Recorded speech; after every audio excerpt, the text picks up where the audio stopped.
A warning for pet owners as many dogs across the country are coming down with a respiratory virus with no known cause. It first popped up late this summer in Oregon, and now similar cases are being reported in several states, including here in New England. We're getting answers from a local veterinarian about how to keep your pets safe.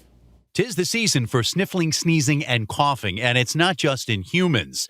Fido is getting sick too, and doctors are baffled as to what's causing it. We know it's out there, and we're working within the field to try to figure out what it is. Local veterinarians have seen an uptick of these severe cases, but are unsure how many are related to this mystery disease. These dogs are not responding to the treatments that are normal for just a normal, uncomplicated upper respiratory illness, and we're seeing these guys come back in and require hospitalization and pretty intensive hospitalization multiple times. Associate veterinarian Casey Schreiber tells Western Mass News this surge of cases reminds her of the canine influenza outbreak from a few years back.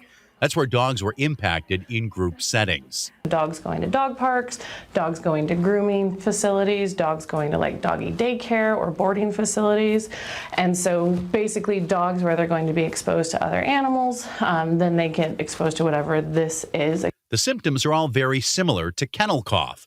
Schreiber says symptoms to look out for include lethargy, decrease in appetite, cough, and nasal discharge. Get that first, hey, this is what we think we're dealing with, but if you aren't improving in 24 to 48 hours, we want to see you back because you could be getting worse. She says extra testing isn't normally done with kennel cough, but it can be done to help detect an issue. Now, because we know that this is out there, I imagine we will start pushing for that diagnostic testing earlier so that we can hopefully get an answer.